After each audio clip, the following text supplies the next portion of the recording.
Assalamualaikum dan selamat petang sahabat-sahabat numismatik.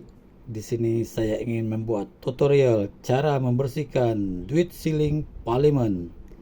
Duit ini saya beli dari Tuan Malik Faizal. One set 50 sen parlimen 1970 hingga tahun 1988. Okey, kita mulakan. Ini dua keping yang saya dah bersihkan. Tengok perbezaan dia ya.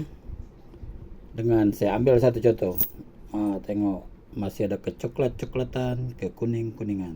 Okey, sekarang saya gunakan kain cotton. Kain cotton saya gunakan untuk membersihkan duit siling ini. Hanya mengelap-lap sahaja dan dia menjadi berseri. Kalau ini dianggap sebagai cuci, aku pun tak tahulah. Sedangkan kereta antik pun korang polish, korang bagi berkilat, menjadi nilai yang tinggi. Apatah lagi duit siling. Takkan korang tak nak sayang, tak nak lap-lap. Aku belai duit siling aku bagai anak aku sendiri. Kalau orang lain kata ini dicuci, aku tak tahulah. Aku sekadar mengelap saja. Dan hasilnya boleh kita tengok lepas ni. Kejap. Perbezaan dia, tengok apa yang tertera kat kain ni. Kesan-kesan kotoran degil dia sudah hilang sebab saya sudah lap. 30% ke 40% dia akan menjadi bersih, sebersih-bersihnya jika kotoran tu tidak degil. Tapi kalau kotoran tu degil, dia hilang sikit-sikit lah. Tengok perbezaan dia. Tadi kan saya bagi tunjuk dia karat kan. Tengok, inilah perbezaannya. Dan sekarang comparekan dengan yang saya dah lap dua keping. Lebih kurang tak? Lebih kurang kan? Tak apa, kita buat lagi yang lain. Kita ambil yang ini pula. Okey, tak ada hal punya.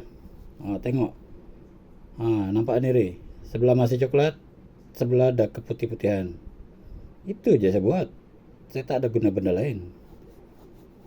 Saya lap-lap macam ni je sambil tengok-tengok bola layan Manchester United, Barca, apa Chelsea kan. Saya lap macam ni lah. Saya lap-lap macam ni, berkilat. Dah jadi macam kereta antik. Sedangkan kereta antik orang polish bagi berkilat, ada nilai yang tinggi. Takkan duit siling kita ni kita lap orang kata kita cuci. Kau tak sayang harta kau ke? Aku sayang. Kalau kau tak sayang, kau punya hal lah. Aku sayang harta aku ni, aset ni. Walaupun tak ada nilai, tapi aku sayang, aku belai bagai anak aku. Tengok kesannya. Tengok kesan kotoran dia. Ini bukan cerita kosong ni. Tengok perbezaan dia. Dah berseri. Ini pun dikata cuci ke? Ayo, aku tak tahulah kalau orang kata cuci. Sekadar lap macam ni. Berseri-seri.